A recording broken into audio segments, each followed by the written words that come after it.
ನಮಸ್ತೆ, ನಾನು ನಿಮ್ಮ ಸೂರ್ಯನಾರಾಯಣಾಚಾರ್ಯ ಗುರೂಜಿ. ನಾನು ಈ ವಿಡಿಯೋನ ಸಬ್ಸ್ಕ್ರೈಬ್ ಮಾಡಿ, ಶೇರ್ ಮಾಡಿ, ಲೈಕ್ ಮಾಡಿ. ನಾನು ಈ ದಿನ ನಿಮಗೆ ತಿಳಿಸ್ಕೊಡ್ತಕ್ಕಂಥದ್ದು ನಮ್ಮ ರಾಕಿಂಗ್ ಸ್ಟಾರ್ ಯಶ್ ಅವರ ಜಾತಕನ.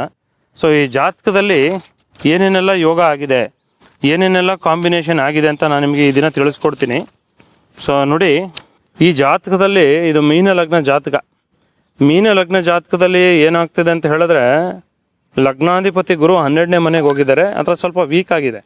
ಸೊ ಲಗ್ನಾಧಿಪತಿ ಗುರು 12ನೇ ಮನೆಗೆ ಹೋಗಿ ವೀಕ್ ಆದರೂ ಕೂಡ ಇಲ್ಲಿ ಒಂದು ಎಕ್ಸೆಪ್ಷನ್ ಏನಪ್ಪ ಅಂತ ಹೇಳಿದ್ರೆ, ಸೊ ಒಂದು ಎಕ್ಸೆಪ್ಷನ್ ಏನಾಗುತ್ತೆ ಅಂತ ಹೇಳಿದ್ರೆ, ನಿಮಗೆ ಗುರು ಯಾವುದೇ ಗ್ರಹಗಳು 11ನೇ ಮನೆಗೆ ಹೋದ್ರು, ನೀಚ ಸ್ಥಾನದಲ್ಲಿ ಹೋದ್ರು, ವೀಕ್ ಆದರೂ ಕೂಡ ಅದು ಪಾಸಿಟಿವ್ ರಿಸಲ್ಟ್ಸೇ ಕೊಡುತ್ತೆ ಅಂತ ಶಾಸ್ತ್ರ ಹೇಳುತ್ತೆ. ಯಾಕೆ ಪಾಸಿಟಿವ್ ರಿಸಲ್ಟ್ಸ್ ಕೊಡುತ್ತೆ ಅಂದರೆ, 11ನೇ ಮನೆ ಲಾಭ ಸ್ಥಾನದಲ್ಲಿ ಯಾವ ಗ್ರಹ ಹೋದ್ರೂ ಕೂಡ ಲಾಭನೇ ಕೊಡ್ತದೆ ಹೊರತು ನಷ್ಟ ಕೊಡೋದು ಭಾಳ ಕಮ್ಮಿ. ಹಾಗೆ ನಾವು ಶನಿಯ ಒಂದು ಪ್ಲೇಸ್ಮೆಂಟ್ ನೋಡ್ತಾ ಇದ್ದೀವಿ. ಮನೆ ಕೊಟ್ಟಿರ್ತಕ್ಕಂಥ ಶನಿದೇವರು 9ನೇ ಮನೆಯಲ್ಲಿ ಚಂದ್ರನ ಜೊತೆ ಸೇರ್ಕೊಂಡಿದ್ದಾರೆ.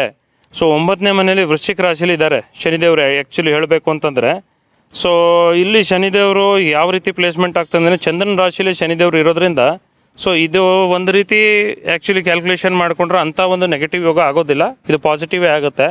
ಆ್ಯಂಡ್ ಇವರ ಜಾತಕದಲ್ಲಿ ಇನ್ನೊಂದು ಏನಂತಂದರೆ, ದಶಮ ಸ್ಥಾನದಲ್ಲಿ ಸೂರ್ಯ ಇದೆ. ದಶಮ ಸ್ಥಾನದಲ್ಲಿ ಸೂರ್ಯ 6th ಹೌಸ್ ಸೂರ್ಯ ಆ್ಯಕ್ಚುಲಿ ದಶಮ ಸ್ಥಾನಕ್ಕೆ ಬಂದಾಗ ಏನಾಗುತ್ತೆ ಅಂತ ಹೇಳಿದ್ರೆ, ಕರಿಯರ್ 6th ಹೌಸ್ ಅಂದರೆ ಹೌಸ್ ಆಫ್ ಕರಿಯರ್ ಅಂತ ಹೇಳ್ತೀವಿ. ಈ ಹೌಸ್ ಆಫ್ ಕರಿಯರ್ ಸೂರ್ಯ ದಶಮ ಸ್ಥಾನದಲ್ಲಿ ಬಂದಾಗ, ಅದು ಕೂಡ ಬುಧನ ಜೊತೆ ಇದ್ದಾರೆ ಮತ್ತು ಶುಕ್ರನ ಜೊತೆ ಇದ್ದಾರೆ. ನಾನು ಈಗಷ್ಟೇ ಹೇಳಿದೆ, ಫಿಲಮ್ ಇಂಡಸ್ಟ್ರಿ ಬರಬೇಕು ಅಂತ ಹೇಳಿದ್ರೆ ಶುಕ್ರ ಚೆನ್ನಾಗಿರಬೇಕು ಜಾತಕದಲ್ಲಿ. ಶುಕ್ರ ಚೆನ್ನಾಗಿದ್ರೆ ಒಳ್ಳೆ ಫಲಿತಗಳು, ಒಳ್ಳೆ ರಿಸಲ್ಟ್ಸ್ಗಳು ಸಿಗ್ತವೆ. ಅಂದರೆ ಒಳ್ಳೆ ಕರಿಯರು ನಿಮಗೆ ಫಿಲಮ್ ಇಂಡಸ್ಟ್ರಿಯಲ್ಲಿ ಸಕ್ಸಸ್ ಸಿಗುತ್ತೆ ಅಂತ ಶಾಸ್ತ್ರ ಹೇಳುತ್ತೆ. ಇಲ್ಲೇನಾಗಿದೆ ಅಂತಂದರೆ, ದಶಮ ಸ್ಥಾನದಲ್ಲಿ ಶುಕ್ರ ಬುಧ ಇದೆ. ಶುಕ್ರ ಬುಧ ಇಬ್ಬರು ಸೇರಿಕೊಂಡ್ರೆ ಲಕ್ಷ್ಮೀನಾರಾಯಣ ಯೋಗ ಆಯಿತು. ಯಾರ ಜಾತಕದಲ್ಲಿ ಲಕ್ಷ್ಮೀನಾರಾಯಣ ಯೋಗ ಇಲ್ಲದೆ, ಲಕ್ಷ್ಮಿ ಅಂತ ಹೇಳಿದ್ರೆ ಬುಧ, ಲಕ್ಷ್ಮಿ ಅಂದರೆ ಶುಕ್ರ, ನಾರಾಯಣ ಅಂದರೆ ಬುಧ, ಇವರಿಬ್ಬರು ಒಂದು ಜಾತಕದಲ್ಲಿ ಸೇರಿಕೊಂಡ್ರೆ ಒಂದೇ ಕಡೆ ತುಂಬ ಒಂದು ರಿಚ್ನೆಸ್ ಆಗುವಂಥದ್ದು, ರಿಚ್ ಆಗುವಂಥ ಯೋಗಗಳನ್ನ ಕೊಡ್ತಾರೆ.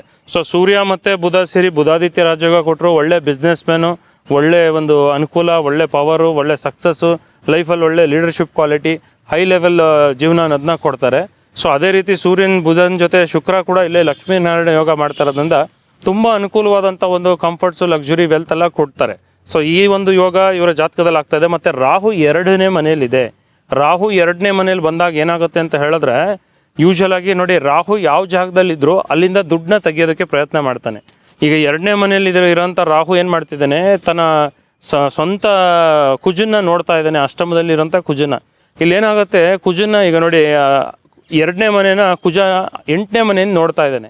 ಅಂದರೆ ತನ್ನ 8ನೇ ಮನೆಯಿಂದ 2ಕ್ಕೆ ದೃಷ್ಟಿ ಆಗ್ತಾ ಇರೋದ್ರಿಂದ ಇಲ್ಲಿ ಏನು ಯೋಗ ಆಗುತ್ತೆ ಅಂದರೆ, ರಾಹುಗೆ ಅಚಾನಕ್ ದುಡ್ಡು, ಸಂಪತ್ತಿ, ಹೆಸರು ಇದೆಲ್ಲ ಚೆನ್ನಾಗಿ ಸಿಗುತ್ತೆ. ಈ ಒಂದು ಯೋಗ ಜಾತಕದಲ್ಲಿ ಇದಾಗ್ತಾ ಕೂತಿದೆ. ಆ್ಯಂಡ್ ಹಾಗೆ ಏನು ಮಾಡ್ತೀವಿ ಅಂದರೆ, ಚತುರ್ಥಾಧಿಪತಿ ಸಪ್ತಮಾಧಿಪತಿ ಬುಧ ದಶಮದಲ್ಲಿ ಒಳ್ಳೆ ಯೋಗ ಮಾಡ್ತಿದ್ದೆ. ನಾನು ಹೇಳಿದ್ನಲ್ಲ, ಶುಭಗ್ರಹ ಬುಧ ತುಂಬ ಪವರ್ಫುಲ್ಲಾಗಿ ಒಳ್ಳೆ ಕೇಂದ್ರದಲ್ಲಿದ್ದು, ಒಳ್ಳೆ ಬುಧಾದಿತ್ಯ ರಾಜಯೋಗ ಪ್ರಪಂಚದಲ್ಲಿ ದೊಡ್ಡದು. ಇದು ಕೂಡ ಏನು ಮಾಡುತ್ತೆ, ಬುಧಾದಿತ್ಯ ರಾಜಯೋಗ ಒಳ್ಳೆ ಒಂದು ಪವರ್ಫುಲ್ ಪೊಸಿಷನಲ್ಲಿ ಇದ್ಬಿಟ್ರೆ ಅವರ ಲೈಫು, ಸಕ್ಸಸ್ಸು, ಹೆಸರು, ಪ್ರತಿಷ್ಠೆ ಲೆವೆಲು ಇಡೀ ಕಂಪ್ಲೀಟ್ ವರ್ಲ್ಡ್ ವೈಡ್ ಹೋಗ್ಬಿಡುತ್ತೆ. ಸೊ ಅದೇ ರೀತಿ ಯಶ್ ಅವ್ರಿಗೆ ಏನಾಗಿದ್ದು ಅಂತ ಹೇಳಿದ್ರೆ, ಈ ಒಂದು ಬುಧ ಮತ್ತು ಸೂರ್ಯ ಶುಕ್ರ ಈ 3 ಕಾಂಬಿನೇಷನ್ ಏನಿದೆ, ಇದರಿಂದ ಇವರಿಗೆ ಸಿಕ್ಕಾಪಟ್ಟೆ ಹೆಸರು, ಪ್ರತಿಷ್ಠೆ ಪ್ರಾಪ್ತಿಯಾಗಿದ್ದು. ಕೇತು ಮತ್ತು ಕುಜ 8ನೇ ಮನೇಲಿದ್ದಾರೆ. ಆ್ಯಕ್ಚುಲಿ ಕೇತು ಮತ್ತು ಕುಜ 8ನೇ ಮನೇಲಿದ್ದರು, ಕುಜ ತನ್ನ ಸ್ವಂತ ಮನೆಗೆ ನೋಡ್ತಾ ಇರೋದಂತ ಇದೊಂದು ರೀತಿ ದೊಡ್ಡ ರಾಜಯೋಗ ಆ್ಯಕ್ಚುಲಿ. ಸೊ ಕುಜ ಮತ್ತು ಕೇತು ಇದ್ದರೆ ಲೈಫಲ್ಲಿ ಸ್ವಲ್ಪ ವೇರಿಯೇಷನ್ಸ್ ಆಗಿರುತ್ತೆ, ಕಷ್ಟಪಟ್ಟಿರ್ತಾರೆ ಜೀವನದಲ್ಲಿ. ಬಟ್ ಆದರೆ at A point of time ಅಂದರೆ 28 ಇಯರ್ಸ್ ಆದಮೇಲೆ ಭಾಗ್ಯೋದಯ ಸ್ಟಾರ್ಟ್ ಆಗುತ್ತೆ ಅಂತ ಶಾಸ್ತ್ರದಲ್ಲಿ ತೋರಿಸ್ತಾ ಇರೋದು. ಆ್ಯಕ್ಚುಲಿ 28, ಯಾಕಂದರೆ 9ನೇ ಮನೆ ನವಮ ಸ್ಥಾನ ತೊಗೊಂಡಿರೋದು ಕುಜ ನವಮ ಸ್ಥಾನ ತಗೊಂಡಾಗ ಅವನು ಭಾಗ್ಯೋದಯ ಕಾಲ 28 ವರ್ಷ. 28 ವರ್ಷದ ಮೇಲೆ ಆಟೋಮೆಟಿಕ್ ಸಕ್ಸಸ್ ಸಿಗುತ್ತೆ. ಇಲ್ಲಿ ಶನಿ ಇರೋದ್ರಿಂದ ಸ್ವಲ್ಪ ಸಕ್ಸಸ್ನ ಡಿಲೇ ಮಾಡಿದ್ರು ಕೂಡ ಕಂಪ್ಲೀಟ್ ಸಕ್ಸಸ್ 36 ಇಯರ್ಸ್ ಮೇಲೆ ಹೆವಿ ಟಾಪ್ ಲೆವೆಲ್ ಸಕ್ಸಸ್ ಸಿಗುತ್ತೆ. ಯಾಕಂದರೆ ಶನಿಯ ಭಾಗ್ಯೋದಯ ಕಾಲ 36 ವರ್ಷ. ಸೊ ಈಗ ಚಂದ್ರ ಕುಂಡ್ಲಿ ನೋಡೋಣ ಏನು ಯೋಗ ಆಗಿದೆ. ಚಂದ್ರನಿಂದ ಸೂರ್ಯ 2ನೇ ಮನೇಲಿ ಹೋಗಿದ್ದಾನೆ. ಇದು ಧನಸ್ಥಾನದಲ್ಲಿ ಒಳ್ಳೆ ಯೋಗ, ಮತ್ತು ಅದೇ ಒಳ್ಳೆ ಯೋಗಗಳಾಗಿದೆ. ಚಂದ್ರಕುಂಡ್ಲಿಯಿಂದ ಈಗ ಬುಧನ ನೋಡಿದ್ರೆ ಚಂದ್ರಕುಂಡ್ಲಿ ಅಂತಂದ್ರೆ ಏನಂತಂದರೆ, ಚಂದ್ರನ ಲಗ್ನ ಆಗಿ ಮಾಡಿಕೊಂಡು ಮಿಕ್ಕಿರೋ ಗ್ರಹಗಳನ್ನ ನಾವು ನೋಡ್ತಾ ಇರ್ತಕ್ಕಂಥದ್ದು. ಸೊ ಚಂದ್ರಕುಂಡ್ಲಿಯಿಂದ ರಾಹು 6th ಹೌಸಲ್ಲಿ ತುಂಬ ಪವರ್ಫುಲ್ ಆಗಿದ್ದಾನೆ. ಕೇತು 12ರಲ್ಲಿದೆ. ಕೇತು 12ರಲ್ಲಿದ್ರೆ ಏನಾಗುತ್ತೆ ಅಂತ ಹೇಳಿದ್ರೆ, ಮೋಕ್ಷ ಸ್ಥಾನ, ಮತ್ತೆ ಹುಟ್ಟೋದು ಅಂತ ಇರೋದಿಲ್ಲ, ಈ ಮೋಕ್ಷ ಸಿಗುತ್ತೆ ಜೀವನದಲ್ಲಿ. ಏನೇನು ಪೆಂಡಿಂಗ್ ಕರ್ಮ ಯಾವುದೂ ಇಲ್ಲ, ತುಂಬ ಚೆನ್ನಾಗಿ ಅನುಕೂಲವಾಗಿ ಲೈಫಲ್ಲಿ ಬದುಕ್ತಾರೆ ಅಂತ ಅರ್ಥ. ಸೊ ಈ ಒಂದು ಚಂದ್ರ ಕುಂಡ್ಲಿಯಲ್ಲಿ ಈ ರೀತಿ ಒಂದು ವಿಶ್ಲೇಷಣೆ ತೋರಿಸ್ತಾ ಇದೆ. ಮತ್ತು ಈಗ ನಾನು ದಶಾಂಶ ಕುಂಡ್ಲಿ ತೊಗೊಂಡಿದ್ದೀನಿ. ದಶಾಂಶ ಕುಂಡ್ಲಿಯಲ್ಲಿ ಏನಾಗ್ತದೆ ಅಂತ ಹೇಳಿದ್ರೆ ಲಗ್ನದಲ್ಲೇ ಕುಜ ಮತ್ತು ಗುರು ಇದ್ದಾರೆ ನೋಡಿ. ಗುರುನ ನಾವು ಮಂತ್ರಿ ಅಂತ ಹೇಳ್ತೀವಿ, ಕುಜನ ವಾರಿಯರ್ ಅಂತ ಹೇಳ್ತೀವಿ. ಗುರುಮಂಗಳ ಯೋಗ ಆಗ್ತಾ ಇದೆ. ಗುರುಮಂಗಳ ಯೋಗ ತುಂಬ ಶುಭ. ಎಷ್ಟು ಶುಭ ಅಂತ ಹೇಳಿದ್ರೆ ಗುರುಮಂಗಳ ಯೋಗ ಅವರಿಬ್ಬರು ಒಳ್ಳೆ ಪೊಸಿಷನಲ್ಲಿದ್ದು ಜಾತಕದಲ್ಲಿ ಅನುಕೂಲ ಮಾಡಿಕೊಟ್ಬಿಟ್ರೆ ಎಕ್ಸ್ಟ್ರೀಮ್ ಲೆವೆಲ್ ಆಫ್ ಸಕ್ಸಸ್ ಅನ್ನೋದನ್ನ ಕೊಡ್ತಾರೆ. ಗುರು ಮತ್ತು ಕುಜ ಇಬ್ಬರು ಫ್ರೆಂಡ್ಸ್ ಮೇನಾಗಿ ಹೇಳಬೇಕು ಅಂತಂದರೆ. ಇದ್ರ ಜೊತೆಗೆ ಇನ್ನೊಂದೇನಪ್ಪ ಆಗ್ತಿದೆ ಅಂತ ಹೇಳಿದ್ರೆ ಶುಕ್ರ ರಾಹು ಕಾಂಬಿನೇಷನ್ ಇದೆ ಇವರ ದಶಾಂಶ ಕುಂಡಲಿಯಲ್ಲಿ. ನಾನು ಈಗಲೇ ಇದಕ್ಕಿಂತ ಮುಂಚೆ ಹೇಳಿದ್ದೆ ನಿಮಗೆ, ಶುಕ್ರ ಫಿಲಮ್ ಇಂಡಸ್ಟ್ರಿಗೆ ಕಾರಕ, ರಾಹು ಕೂಡ ಫಿಲಮ್ ಇಂಡಸ್ಟ್ರಿಗೆ ಕಾರಕ. ಶುಕ್ರ ರಾಹು ಕಾಂಬಿನೇಷನ್ ಎಷ್ಟು ಚೆನ್ನಾಗಿದೆ ನೋಡಿ. 3ನೇ ಸ್ಥಾನದಲ್ಲಿ ಎಷ್ಟು ಎಫರ್ಟ್ಸ್ ಹಾಕ್ತಾರೆ ಅಷ್ಟು ಇವರು ಸಕ್ಸಸ್ ಫಿಲಮ್ ಇಂಡಸ್ಟ್ರಿಯಲ್ಲಿ ಸಿಕ್ಕಿದೆ ಅಂತ ಅರ್ಥ. ಶುಕ್ರ ರಾಹು ಕಾಂಬಿನೇಷನ್ ತುಂಬ ಅತ್ಯುತ್ತಮವಾಗಿದೆ. ಗುರುಮಂಗಳ ಯೋಗ ಇದೆ. 11ರಲ್ಲಿ ಬುಧ ಇದ್ದಾನೆ.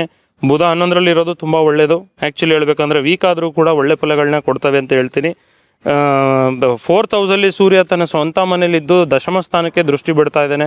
ಸೂರ್ಯನ ಒಂದು ಕರಿಯರ್ ಸಕ್ಸಸ್ ತುಂಬ ಪವರ್ಫುಲ್ಲಾಗಿ ಕೊಡ್ತಾನೆ ಅಂತ ಅರ್ಥ. ಚಂದ್ರ ದಶಮದಲ್ಲಿದ್ದು ಸೂರ್ಯನ ನೋಡ್ತಾ ಇದ್ದಾನೆ ಡಿ10 ಚಾರ್ಟಲ್ಲಿ. ಸೊ ಇದು ಕೂಡ ಸೂರ್ಯ ಚಂದ್ರರ ಆಸ್ಪೆಕ್ಟ್ ಒಳ್ಳೆಯದೇ ಅಂತ ಹೇಳ್ತೀನಿ.